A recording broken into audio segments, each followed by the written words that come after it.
নমস্কার, আমি doctor RP Mondal, psychologist, consultant diabetes, autism, chronic disease and mental health. আমার এর আগের পার্টি ইনসুলিন সম্পর্কে, ইনসুলিনের আবিষ্কার এবং ইনসুলিন ডায়াবেটিসের ক্ষেত্রে কতটা গুরুত্বপূর্ণ সে বিষয়ে আমরা আলোচনা করেছি এবং ইনসুলিন ডায়াবেটিস প্রতিরোধ করতে, ডায়াবেটিসকে কীভাবে নিয়ন্ত্রণ করা যায় সে বিষয়ে ইনসুলিনের ভূমিকা আমরা ভীষণভাবে উপলব্ধি করেছি। যেখানে ডায়াবেটিস হলে একটা সময় মানুষের জীবন থেকে 10টা বছর কেড়ে নিত, সেটা আমরা লক্ষ্য করেছি।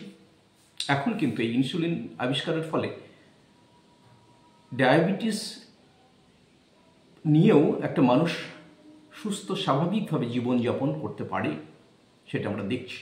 এটা বিজ্ঞানের আবিষ্কার, বিজ্ঞানের অগ্রগতি মানুষের জীবনদশাকে বা স্প্যান অফ লাইফ, মানুষের জীবনের যে পরিধি সেটাকে অনেকটাই বিস্তৃত করেছে। তেমনি এই আর্লি 20th সেঞ্চুরিতে যেমন আমরা দেখেছি যে ওরাল মেডিসিন, এবং 19th সেঞ্চুরিতে আমরা দেখেছি ইনসুলিন আবিষ্কার। ইনসুলিন আবিষ্কারের পরে আমরা ডায়াবেটিস সম্পর্কে তার যে ক্লাসিফিকেশন, আমরা 1930 থেকে 1940 খ্রিস্টাব্দে পৃথিবীর বিভিন্ন দেশে বিভিন্ন বিজ্ঞানী মহলের যে গবেষণালব্ধ ফল, সেখানে ডায়াবেটিস নিয়ে এই ডায়াবেটিসের classification and distinction between type 1 and type 2 diabetes, এই টাইপ 2 এবং টাইপ 1 ডায়াবেটিস কি সে সম্পর্কেও এই সময়ের যে গবেষণালব্ধ ফল এবং তার উপযুক্ত চিকিৎসা কিভাবে করা যায় এবং তার লক্ষণগুলি কি সে সম্পর্কে বিস্তারিত আমরা জানতে পেরেছি। এবং type 1 diabetes formally juvenile diabetes, সাধারণত এটা বাচ্চাদেরই হয়, বাচ্চা বয়সে আমরা এটা লক্ষ্য করে থাকি। এই বাচ্চাদের আমরা এর আগের যে আলোচনা, সেই আলোচনা থেকে দেখেছিলাম যে ল্যাঙ্গারহ্যান্স, আইলেটস অফ ল্যাঙ্গারহ্যান্স বা অগ্নাশয়ের যে বিটা সেলের কথা বলেছিলাম, সেই বিটা সেল ড্যামেজ হয়ে গেলে কোনো কারণবশত, কি কারণবশত ড্যামেজ হচ্ছে, বিভিন্ন কারণে হতে পারে, ড্যামেজ হয়ে গেলে সে ইনসুলিন তৈরি করতে পারে না। ইনসুলিন তৈরি করতে না পারলে তার শরীরের যে কার্বোহাইড্রেট জাতীয় খাদ্য, যেটা প্রতিদিনের খাদ্য আমরা ইনটেক করে থাকি, সেটাকে পরিপাক করতে পারে না এবং সেখান থেকে শক্তিতে কনভার্ট করে আমাদের শরীরকে বা কোষগুলিকে সতেজ রাখতে পারে না। এর ফলস্বরূপ বিভিন্ন ধরনের কমপ্লিকেশন দেখা দেয় এবং সেই কমপ্লিকেশনের ফলস্বরূপ তাদের জীবন পরিসীমাটা একটু কম হয়ে যায়। সেই জায়গাটাকে আমরা কিভাবে ধরতে পারি, কিভাবে আমরা সেই জায়গাটা থেকে মানুষকে মুক্তি দিতে পারি, সেখানে এই জুভেনাইল ডায়াবেটিস, এটা ইনসুলিন ডিপেন্ডেন্ট ডায়াবেটিস বলা হয়। কারণ এরা ইনসুলিন তৈরি করতেই পারে না, এদের শরীর বা অগ্নাশয়ের বিটা সেল ইনসুলিন তৈরি করতে পারে না, তাহলে বাইরে থেকে ইনসুলিন দিতে হয়। এই ইনসুলিন আবিষ্কার হওয়ার পর থেকে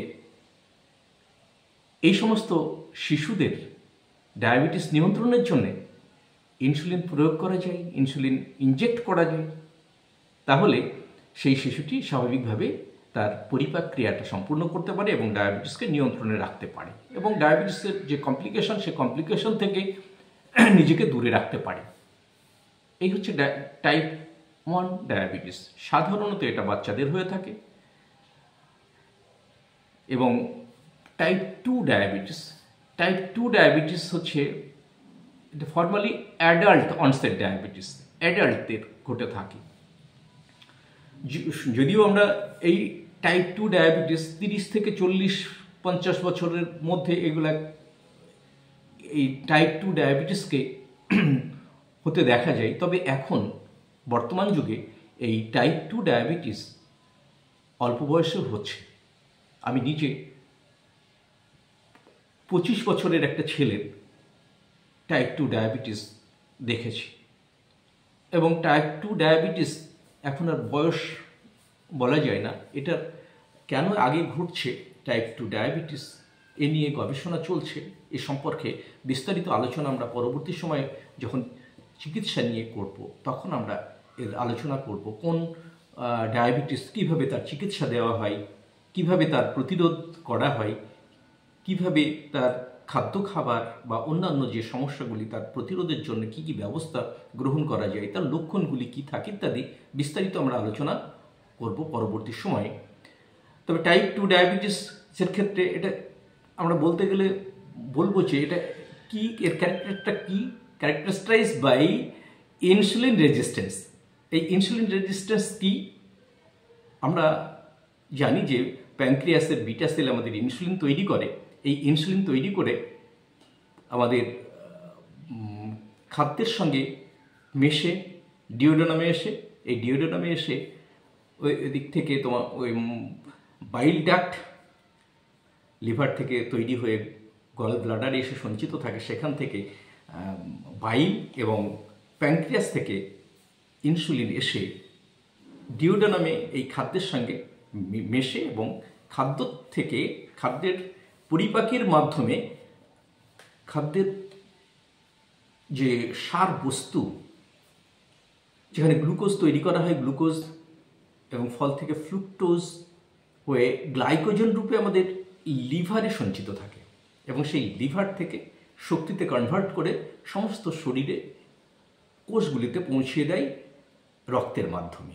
এটাই হচ্ছে সিস্টেম। এই সিস্টেমটা যখন ডিসঅর্ডারে আসে, অর্থাৎ পরিপাক ক্রিয়া যখন সম্পূর্ণভাবে হয় না, পরিপাক সম্পর্কে আমরা জেনেছি যে 1990 সালে স্যার টমাস উইলস বলেছেন যে এই কার্বোহাইড্রেটের কার্বোহাইড্রেট পরিপাক ক্রিয়ার সমস্যাই হচ্ছে ডায়াবেটিস। তাহলে সেই জায়গাটাকে আমাদের দূর করতে হবে কিভাবে? তাহলে যদি ইনসুলিন তৈরি না হয় বা ইনসুলিন তৈরি হলেও সেটা যদি কাজ করতে না পারে, তাহলে সেটাকে আমরা এই ইনসুলিন রেজিস্ট্যান্স বলে থাকি। সেই রেজিস্ট্যান্স হয়ে গেলে আমরা কি করব, কিভাবে আমরা সেই ডায়াবেটিসকে নিয়ন্ত্রণ করব, সে সমস্ত বিষয়ে আমরা চিকিৎসা পার্টি আলোচনা করব। সুতরাং এই যে ডায়াবেটিস মানেই সব এক নয়। ডায়াবেটিসের যে ক্লাসিফিকেশন, সেই ক্লাসিফিকেশন থেকে আমরা ডায়াবেটিসকে কিভাবে চিহ্নিত করে এবং তাদের উপযুক্ত ব্যবস্থা আমরা নিতে পারবো, সেটাই হচ্ছে এই সময়কার আবিষ্কার। সুতরাং এরপরে যত দিন যাচ্ছে ডায়াবেটিস সম্পর্কে মানুষের একটা স্বচ্ছ ধারণা তৈরি হচ্ছে এবং সেখান থেকে কিভাবে নিজেদেরকে রক্ষা করা যাবে সেই বিষয়টাও আমরা কিন্তু খুব সহজে জানতে পারছি।